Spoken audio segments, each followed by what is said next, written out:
కృష్ణుడంతటి వాడు కూడా సాల్వుడి బలానికి మూర్ఛపోయి నానా తంటాలు పడి గెలిచాడు. మనం పూజలు చేసేగానే ఫలం చేతిలో చిక్కాలంటే ఎలా?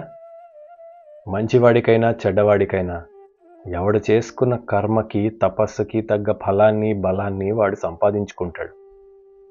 తప్పు చేసిన వెంటనే ఒకడు నాశనం అయిపోయి బూడిదైపోడు.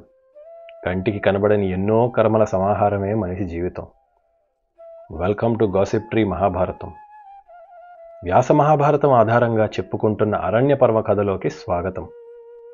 పాండవులు కురురాజ్యానికి ఉత్తరంలో ఉన్న కామ్యక వనంలో వెళ్తుండగా శ్రీకృష్ణ బలరాముడితో కూడి యాదవులు, ద్రుపద మహారాజు, దృష్టద్యుమ్నుడు, పెద్దలు, పిల్లలు అందరూ వచ్చారు. కృష్ణుడు పాండవులకు ఆత్మబంధువు అయ్యుండి కూడా ఆపత్ సమయంలో రాలేకపోవటానికి కారణాన్ని చెప్పుకున్నాడు. సాల్వుడితో జరిగిన భయంకరమైన యుద్ధాన్ని విన్నారు. ఆ వీడియో ఈ పైనుంచిన లింక్లో ఉంటుంది, వినండి. ఈ వీడియో చివరిలో కూడా పెట్టడానికి ప్రయత్నిస్తాను. అందరూ వెళ్ళిపోయాక పాండవులు ఇక దట్టమైన విశాలమైన ద్వైతవనంలోకి వెళ్దామని నిర్ణయించుకున్నారు. అప్పటిదాకా ఉత్తర కురుజంగాలకు చెందిన జానపదులు కూడా ఉండి యుధిష్ఠిరుని చూసుకుంటూ వస్తూ పోతూ ఉన్నారు. ఇక అసలైన అరణ్య పర్వం 12 సంవత్సరాల పాటు గడపాల్సిన అరణ్యవాసం మొదలు కాబోతోంది. ప్రజలు, పల్లెవాసులు యుధిష్ఠిరుని తలుచుకుని బాధపడుతూ వెళ్ళొద్దు అని అక్కడే ఉండమని కోరారు. కానీ యుధిష్ఠిరుడు కాదని, అది నిజమైన అరణ్యవాసం అవదని నచ్చజెప్తున్నాడు. అర్జునుడు మాట్లాడుతూ, మీరు చూపించే ఆదరాభిమానాలే మాకు శక్తినిస్తాయి. ధర్మరాజుకి ఈ వనవాస పరీక్ష తర్వాత తిరిగి సింహాసనాన్ని ఇస్తాయి. మీ మనసులో ఆయన గెలవాలని కోరుకుంటూ మమ్మల్ని ఆశీర్వదించండి అని అడిగాడు. భోరుమంటూ ప్రజలు పాండవుల్ని, ద్రౌపదిని, ధౌమ్యుణ్ణి సాగనంపారు. వనప్రవేశం అయింది. ద్వైతవనంకెళ్లే ముందు పాండవులున్నది చిన్నపాటి అడవి. ద్వైతం దట్టమైన విశాలమైన అటవీ ప్రాంతం. అందులో ఎన్నో సెలయేళ్లు, చెరువులు, నదులు, రకరకాల తోటలు, ప్రమాదకరమైన పొదలు, ముళ్ళు, క్రూర మృగాలు, పెద్ద పెద్ద చెట్లు అన్నీ ఉండే అసలైన అడవి. కాబట్టి ధర్మరాజు అర్జునుడిని పిలిచి, ధనంజయ, ఈ 12 ఏళ్ళు ఉండటానికి ఏ చోటు బాగుంటుందో చూసి మహర్షులకి దగ్గరగా ఉండేలా మనం అందరం ఉండటానికి సరైన నివాసాన్ని ఏర్పాటు చేయమన్నాడు. అంటే పాండవులు, ద్రౌపది, ధౌమ్యుడు, ఋషులు. అర్జునుడు ఆ మాట విని అన్నాడు, ఇదం ద్వైతవనం నామ సరహ పుణ్యజలోచితం బహుపుష్పఫలం రమ్యం నానాద్విజ నిషేవితం. అన్నయ్య, ఇదిగో ఇది ద్వైతవనం. ఇందులో చక్కని సరస్సులున్నాయి, పవిత్ర జలం కలిగి ఆస్వాదించే వాతావరణము ఉంది. ఎన్నో పూలు, పళ్ళు ఉన్నాయి. అనేక పక్షులతో కూడినదై ఈ వనం ఉంది. ఇక్కడే మనం 12 ఏళ్ళు ఉండొచ్చు అనుకుంటున్నాను. రాజా, నీకిష్టమైతే మనం ఇక్కడ ఉందాం, లేకపోతే మరొక ప్రదేశం చూడమంటే చూస్తాను. ధర్మరాజు సరేనని అక్కడే ఉందామని చూశాడు. పెద్ద పెద్ద చెట్లు, చిటారు కొమ్మల మీద నెమళ్ళు ఎలాంటి భయం లేకుండా హాయిగా ఉన్నాయి. చకోర పక్షులు, కోకిలలు ఎన్నో కిలకిల రావాలు చేస్తూ ఉన్నాయి. అక్కడే పెద్ద పెద్ద పర్వతమంత ఏనుగులు, మదించినవై ఆడ ఏనుగులతో కలిసి ఆడుకుంటూ సరస్సులో ఉండటం చూశారు. అలాగే అక్కడున్న సరస్వతీ నదిని చూశారు. అందులో స్నానం చేసి నారవస్త్రాలని, జడలని ఉంచుకున్న సిద్ధులని చూశారు, ఋషులని చూశారు. ఆయన మనస్సు ప్రశాంతతని పొందింది. ధర్మరాజుది. హాయిగా వెళ్ళి ఒక పెద్ద పూలతో నిండిన చెట్టు కింద కూర్చున్నాడు. అలా అంతా చూస్తూ ఉండిపోయాడు. ఆయన కూర్చున్న కాసేపటికే ఆ దగ్గరలో ఉన్న సన్యాసులు, ఋషులు అందరూ కూడా ధర్మరాజును చూడటానికి మొహంలో ఎంతో సంతోషాన్ని నింపుకుని వచ్చారు. వచ్చి ఏదో ఒక తండ్రిని చూసిన పిల్లలు ఎలా ఉంటారో అలా ఆనందంగా మాట్లాడుతూ కబుర్లు చెప్తున్నారు. వంతులు వేసుకుని మరి ఆ వనం గురించి, వారి గురించి చెప్పుకుని పరిచయం చేసుకుని ఆయనతో మాట్లాడుతున్నారు. ఆయన మొహంలో ఎంతో కరుణ, ఎంతో ఇష్టంతో అందరి మాటలు చక్కగా వింటూ పాండవులని, ద్రౌపదిని మర్చిపోయాడా అన్నట్లు అసలు రాజ్యం పోయిన బాధే కనపడకుండా కూర్చున్నాడు. వెనక పాండవులు భీమార్జున, నకుల, సహదేవులు, ద్రౌపది వచ్చారు. వచ్చి ఆయన చుట్టూ కూర్చున్నారు. వ్యాస మహర్షి సింహాల గుంపు వచ్చి చేరి ఆ పూల చెట్టు కింద కూర్చునున్నట్లు ఉంది అన్నారు. మీకు ఒక అనుమానం లేక ఆలోచన రాలేదా? పాండవులు ధర్మరాజు మీద అలగలేదా? ఆస్తి మొత్తం పోగొట్టాడే. అర్జునుడిని రే నాన్న ఇక్కడెక్కడ బాగుంది చూసి ఇల్లు కట్టరా అంటే వెళ్ళే మాట్లాడుకు నాతో, అడవిలో పడేసి మళ్ళీ ఎక్కడ బాగుంటుందంట అలా అని విసుక్కోలేదే. చాలా ప్రేమగా మాట్లాడాడు అర్జునుడు. అన్నయ్య, భవానేవ మహర్షీణాం వృద్ధానాం పర్యుపాసిత అజ్ఞాతం మానుషే లోకే భవతో నాస్తి కించన. అన్నయ్య, ఋషులకి విప్రులకి నువ్వు సేవింపదగిన వాడివి కాబట్టి వారున్న చోట మనం ఉండక్కర్లేదు, నువ్వు ఎక్కడుంటే వాళ్ళే ఎక్కడికి వస్తారన్నాడు. అర్జునుడు అన్నట్లే తర్వాత వచ్చారు వాళ్ళందరూ. వచ్చి ధర్మరాజు దగ్గర కూర్చుని కబుర్లు చెప్తున్నారు. సరే, ఎందుకలా? అర్జునుడికి అతని మీద కోపం లేదా? అంత మర్యాదగా మాట్లాడాడు, ఇంకా ప్రేమగా. Balance of mind. అదే తేడా దుర్యోధనుడికి, కర్ణుడికి, అర్జునుడికి, భీముడికి. ఆయన వల్ల నష్టపోయాం, కానీ లాభం వచ్చి మంచి జరిగితేనే అన్నయ్య గొప్పవాడా? విధి అన్నది ఒకటి ఉంటుంది కదా. రామాయణంలో రాముడు లక్ష్మణుడితో అంటాడు, లక్ష్మణ, నిన్న రాత్రి దాకా నాకు రాజవటానికి ఎలాంటి ఇబ్బందులు అడ్డంకులు లేవు, కానీ ఒక్క పూటలో ఇన్ని మార్పులు జరిగిపోయి నేను అడవులకు వెళ్తున్నాను. కైకమ్మకి నేనంటే ఎంతో ప్రేమ, ఆమె నన్ను పొమ్మంటోంది.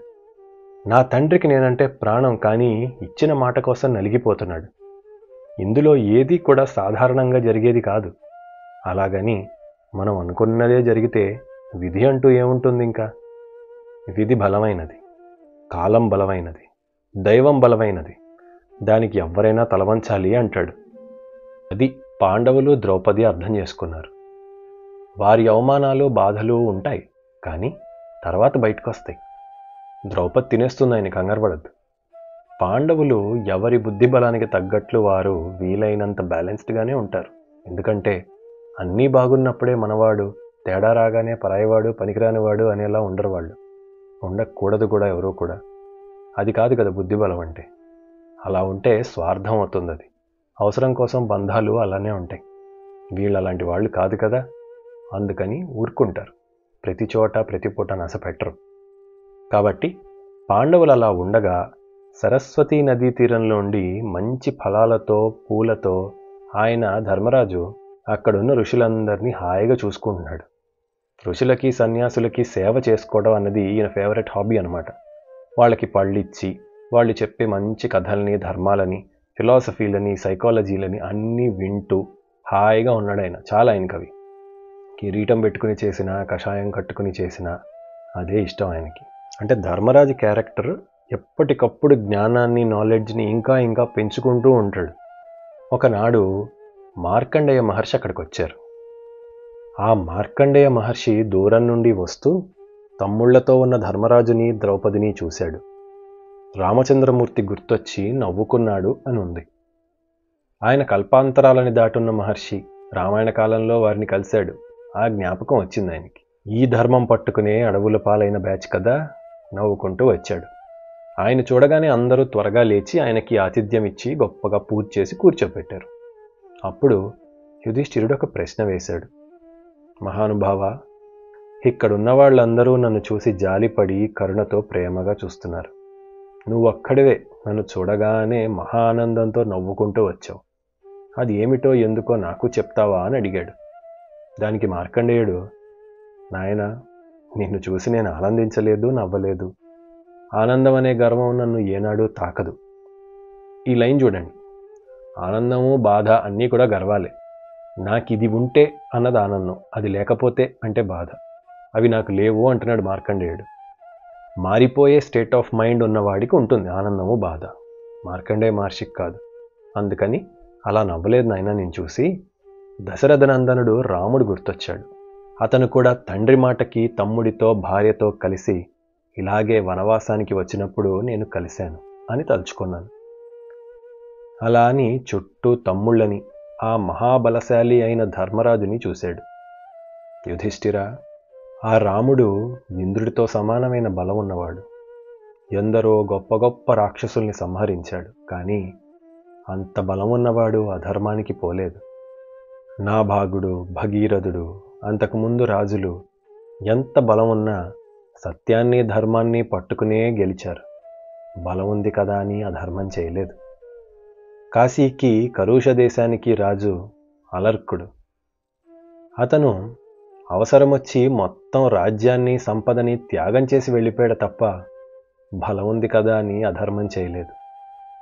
బ్రహ్మరాసిన రాతని గౌరవించి అవసరం వచ్చినా అవకాశం వచ్చినా ధర్మం అనుమతించినప్పుడే బలాన్ని చూపి తక్కిన చోట్ల మిగిలిన సమయంలో ఓర్పు పట్టిన వాళ్ళనే సత్పురుషులని అంటాం. వారినే గొప్ప కీర్తి వరిస్తుంది. అంత కీర్తికి వారే అర్హులని చరిత్ర చెప్తోంది. అందుకని బలం ఉంది కదా అని అధర్మం చేయరాదు. ఎందుకు ఇలా చెప్తున్నారు? ధర్మరాజు అనొచ్చు, ఎవడడిగాడు ఇప్పుడు? నేనేమన్నా చేశానా? మంచిగానే ఉన్నా కదా, ఏం చేయొద్దు అంటే ఏదో రెచ్చగొడుతున్నట్టు ఉంది.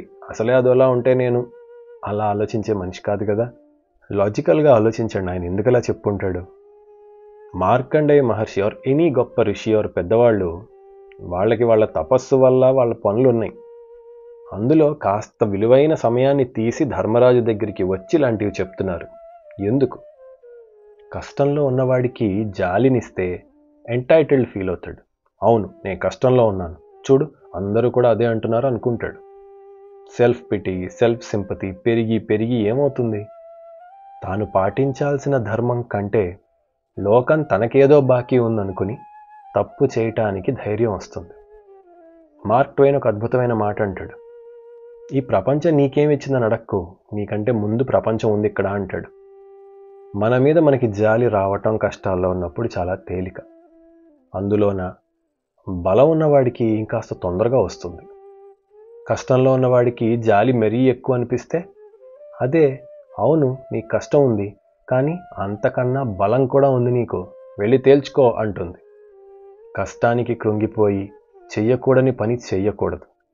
ఆవేశంలో నిర్ణయాలు తీసుకుంటే గెలుస్తావో లేదో కానీ ఉన్నదైతే పోతుంది. And more often than not, చాలా ఎక్కువసార్లు మనం మాత్రమే ఆ కష్టాన్ని అనుభవిస్తున్నాం అన్న ఫీలింగ్ ఉంటుంది ఎవరికన్నా. మనకి ఏ కష్టం వచ్చినా మనకే వచ్చిందనిపిస్తుంది. ఇంకా పెంచుకుంటూ పోతాం ఆ ఫీలింగ్.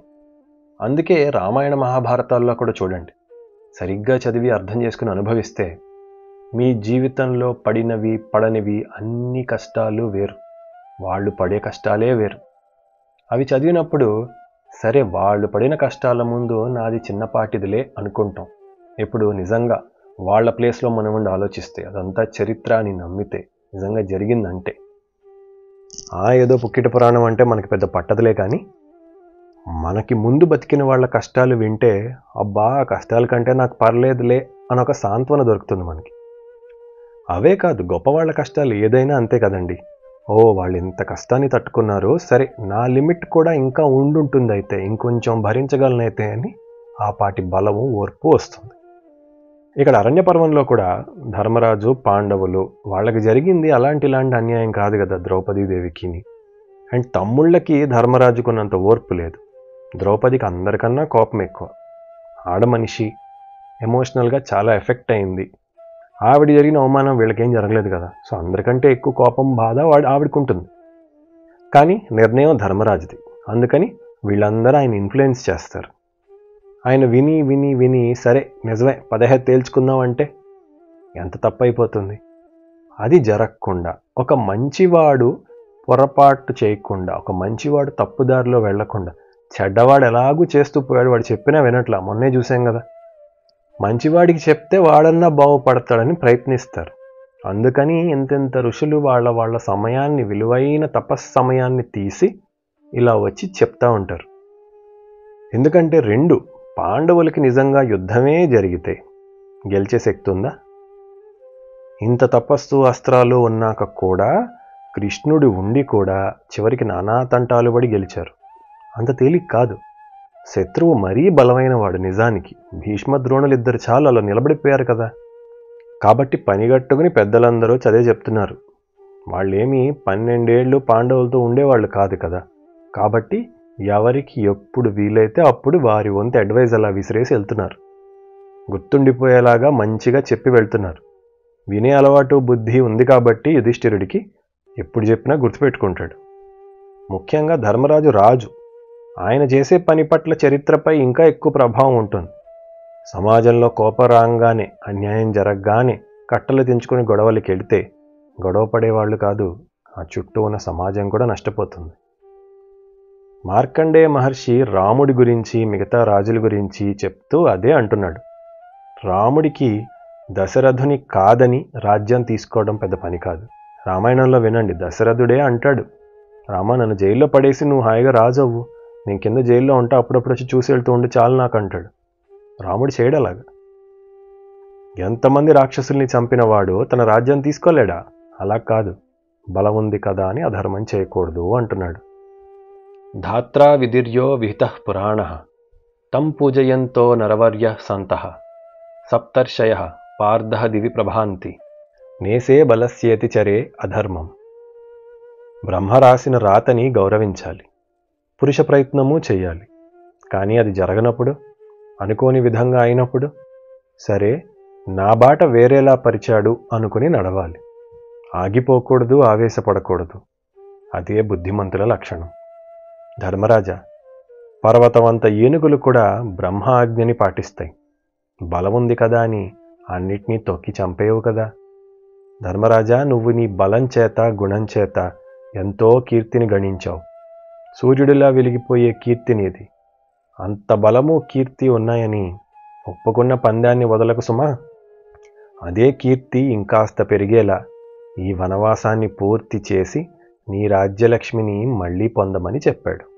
అలా చెప్పి ధౌమ్యుడు అనుమతి తీసుకుని వాళ్ళని ఆశీర్వదించి మార్కండేయ మహర్షి వెళ్ళిపోయాడు.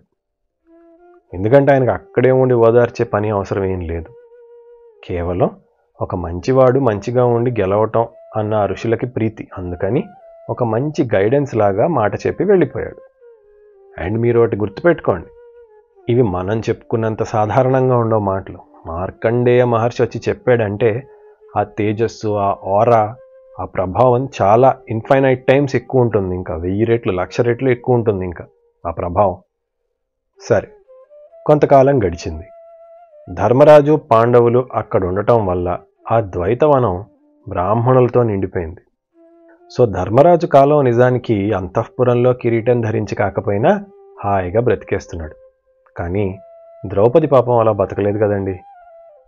లోపల ఎంత బాధ వస్తున్నా ధర్మరాజుకి బయట ఉన్న పరిస్థితి శాంతినిస్తోంది. కానీ ఆ తల్లికి బయట లోపల ఎంతో భయంకరంగా ఉండుంటుంది. ఆవిడ మనసు శాంతిని పొందదు కదా. జరిగింది అంతటి ఘోరం కనుక మిగతా పాండవులు, ద్రౌపది ఒక సాయంకాలం కూర్చుని వారిలో వారు చాలాసేపు మాట్లాడుకుంటున్నారు. సాధారణంగా నలుగురు పోగైతే, ఒక కుటుంబం వారు కావచ్చు, లేక ఒక చోట పనిచేసే స్నేహితులు కావచ్చు, ఏం మాట్లాడుకుంటారు పోగయ్యి? జీవితాల్లో ఏం జరుగుతుందో, కష్ట సుఖాలు ఒకళ్ళది ఒకళ్ళు చెప్పుకుంటూ ఉంటారు.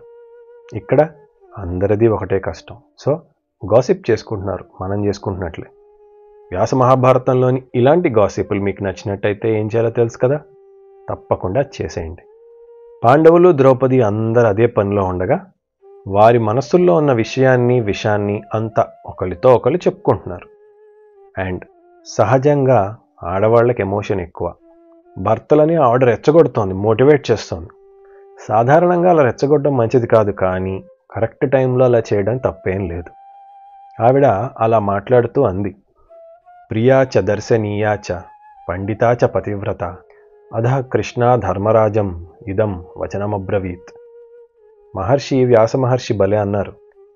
పాండవుల ప్రియురాలు, సౌందర్యవతి, పండితురాలు, పతివ్రత ఒక ఆర్డర్లో చెప్పారు. పాండవులకు ఇష్టం ప్రియురాలు. ఎందుకు ఇష్టం? ఆవిడ అందం, సౌందర్యవతి అలాంటిది. అంతేనా? పండితురాలు, ఆవిడేం ఊరికే మాట్లాడదు, తెలియక మాట్లాడబోవట్లేదు. ఇప్పుడు మాట్లాడేది పండితురాలుగా మాట్లాడుతుంది. కానీ ఎంత మాట్లాడినా చివరికి పతివ్రత. ఆవిడ ధర్మాన్ని ఆవిడ దాటదు. ఆవిడ ఎంత కోపంగా ఉన్నా, ఎలా మాట్లాడినా ఒకటి గుర్తుపెట్టుకోండి, షీ నోస్ హర్ లిమిట్స్. ఆవిడ కర్తవ్యాన్ని, ఆవిడ ధర్మాన్ని ఆవిడ మార్చుకోదు. అందుకే కదా నిజానికి అంత అవమానం జరిగితే పోరా అని పుట్టింటికి వెళ్ళొచ్చు. చీ ఇలాంటి భర్తలతో నేను ఉండనని వెళ్ళలేదు. కుంతీదేవి కూడా అడవులకు వెళ్లే ముందు ఏముంది ద్రౌపదితో, అమ్మా నా కొడుకుల బాధ్యత నీకు ఇస్తున్నాను, వాళ్ళని సరిగ్గా నడిపించు అని. అంత కేపబుల్ ఈవిడ. సో ఆవిడ మాట్లాడుతోంది. రాజా, ఎంత విధివశాత్తు అనుకున్నా ఆ దుర్మార్గుడు దుర్యోధనుని చేష్టలు మర్చిపోతున్నావా? మనకింత తీవ్రని అన్యాయం చేసి, మనకింత కోలుకోలేని నష్టం చేసి, ఆ నీచుడికి కనీసం ఎలాంటి పశ్చాత్తాపం కానీ బాధ కానీ ఉందా? లేదనే చెప్పాలి. ఆ రోజు మనం హస్తిన నుండి అడవులకి కదిలేటప్పుడు కేవలం నలుగురి కళ్ళల్లో నీరు చేరలేదు. ఆ దుర్యోధనుడు, దురుసు స్వభావి, పొగరమోతు, అసూయాపరుడైన కర్ణుడు, కుట్రలు చేసే కపటజూదరి శకుని, ఆవేశపరుడు, విచక్షణ లేని అధముడు దుశ్శాసనుడు, ఆ నలుగురు అంత జరిగాక కూడా కనీస సిగ్గు లేకుండా ఉన్నారు. అలాంటి వారితో పెట్టుకున్న పందానికి తలవంచి మనమిలా అడవుల పాలయ్యామే. ఇది కేవలం స్టార్టింగే. ద్రౌపది మాట్లాడే పద్ధతి చూడండి, ఎంత మోటివేటర్. ఒక ఆర్డర్లో వస్తుంది. ఆవిడ నాకిది జరిగింది అనదు. వినండి, అందరినీ కలుపుకొని లీడర్షిప్ తీసుకుని మాట్లాడుతోంది. To make the argument more convincing. ఆవిడ ముందు ధర్మరాజు గురించే అంది. మహారాజా, తెల్లటి గొడుగు కింద ఎండన్నది తెలియని మహారాజువి. రోజు కొన్ని వందల మంది బ్రాహ్మణులకి వారికి నచ్చిన దానాలు చేస్తూ, వచ్చిన వారిని సంతోషపెడుతూ, నీ కంటి సైగతో కదిలే వేల మంది పనివారి మధ్య సూర్యుడిలా వెలిగిపోతూ, ఏనుగు దంతాలతో అలంకరించిన సింహాసనాన్ని ఎక్కి బంగారపు రెక్కలతో అందంగా అలంకరించిన వజ్రాలతో మణులతో అద్దిన కిరీటం పెట్టుకున్నవాడివి. ఇవాళ ఏం కట్టుకుంటున్నావు? ఎక్కడ కూర్చుంటున్నావు? దర్భలతో చేసిన ఆసనం మీద. ఇది నీకు తగిన చోట. నీకు ఆ నీచుల పట్ల కోపం రావట్లేదా? ఈ భీముడు చూడు, సమస్త భూమండలంలో ఇతన్ని మించిన బలశాలి లేడు. ఎందరో మందితో ప్రశంసలు అందుకుంటాడు. నీ కుడి చేయి లాంటివాడు. నీ వెన్నంటి ఉండి ఎన్నెన్నో బహుమతుల్ని, గౌరవాలని అందుకున్నాడు. సుఖము సరదా తప్ప దుఃఖం ఎరగాల్సిన వాడు కాదు. ఇవాళ చాలీచాలని తిండితో నేలపై పడుకుని ఇలా ఉన్నాడు. నీ పెద్ద తమ్ముణ్ణి చూసి నీకు కోపం రావట్లేదా? అతన్ని అవమానించిన నీచుల పట్ల ప్రతిచర్య చేయాలనిపించట్లేదా? ఎవడు గాంధీవాన్ని చేత పట్టుకుంటే 3 లోకాల సైన్యాలు గజగజ వణికిపోతాయో, ఎవడి కీర్తిని అందుకోవటం ఆకాశానికి సైతం సరిపోదో, ఎవడి పేరు చెప్తే దీనులు, బంధువులు, స్నేహితులు అందరూ సంతోషపడతారో ఆ అర్జునుడు చూడు, ఇంద్రుడిలా వెలిగిపోతూ తన బాహువులతో సమస్త సైన్యాలని ఆదేశిస్తూ, ఉన్నవి 2 చేతులైన 1000 చేతులున్న కార్తవీర్యుని కంటే గొప్ప ఘనుడే, శ్రీకృష్ణుడికి ప్రాణ సమానుడే. అలాంటి అర్జునుడికి అడవుల గత. అతన్ని చూస్తే నీకు బాధ కలగట్లేదా? అందగాడు, మహావీరుడు. కత్తి పట్టినా, ధనస్సు పట్టినా, ఏ శస్త్రం పట్టినా అది తన కోసమే చేసినట్లు వాడగలిగే వీరుడు. ఎవరి మనసుకైనా సుఖాన్నివ్వగల రూపం కలవాడు. నకులుణ్ణి చూడు, నీకందరికన్నా అతను కదా ఇష్టం.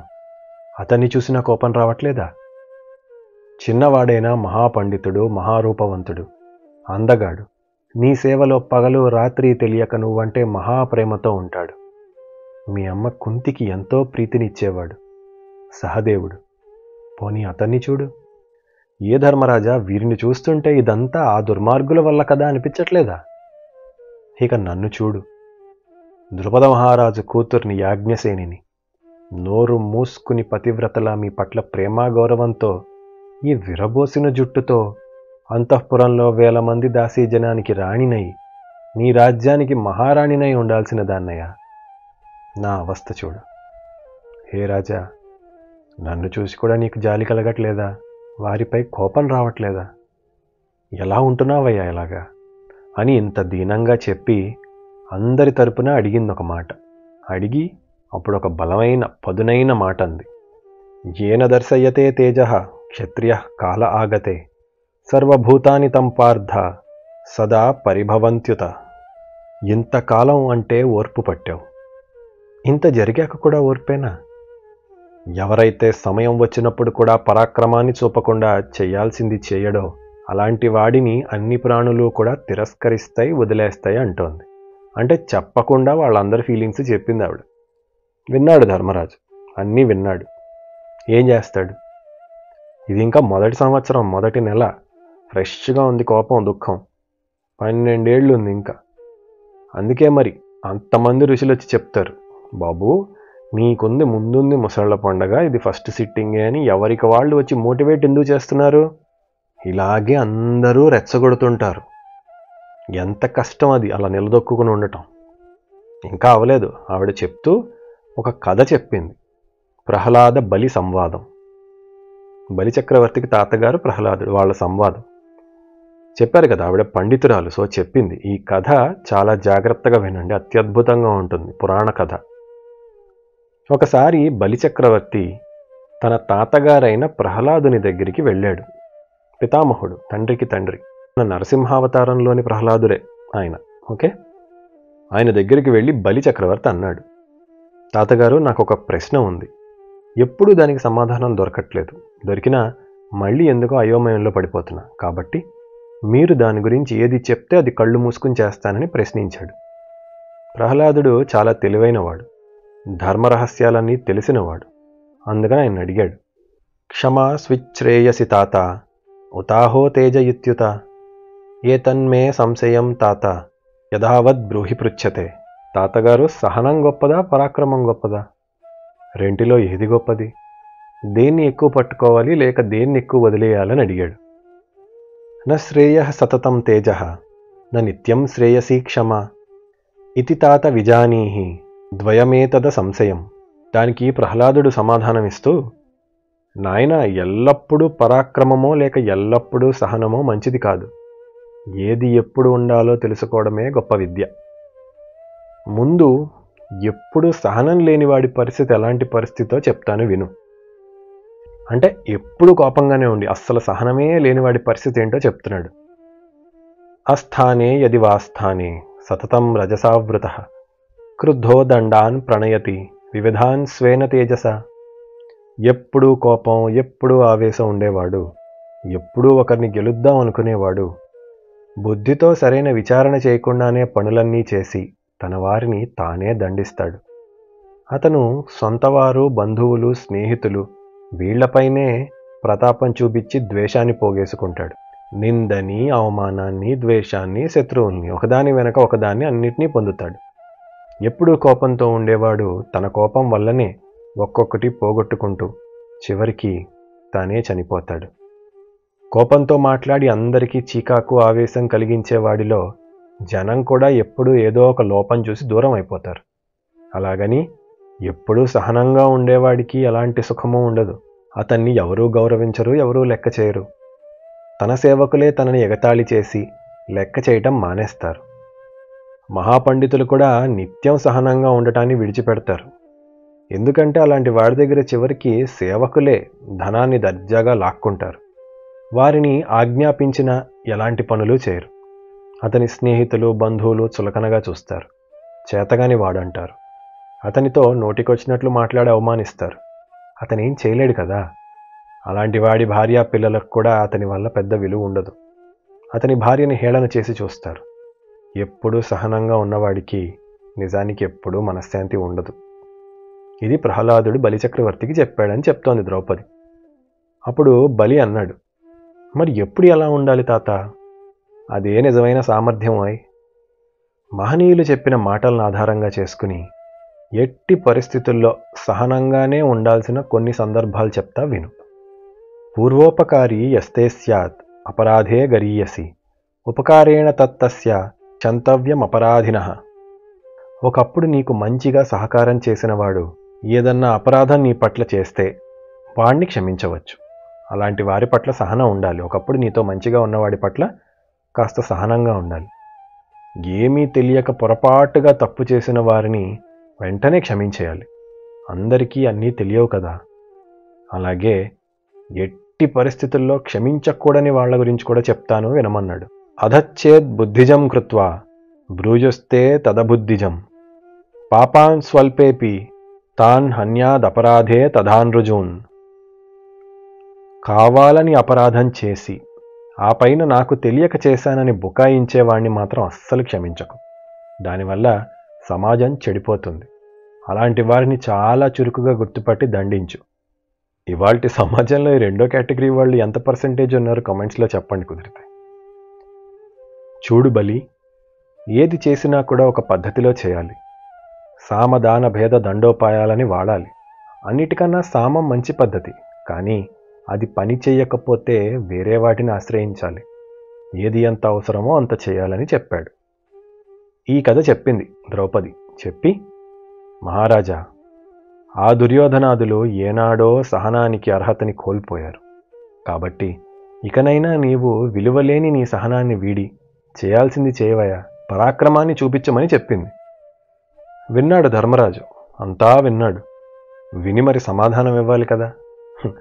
చెప్పుకున్నాం కదా, ఇది మొదటి సంవత్సరం, ఇంకా 12 ఏళ్ళు ఆపాలి ఈవిడ్ని తమ్ముళ్ళని. సో ఏం చేస్తాడు మరి, సమాధానం ఏమిస్తాడు? ఆ అద్భుతమైన వివరణని నెక్స్ట్ ఎపిసోడ్లో విందాం. మళ్ళీ కలుద్దాం.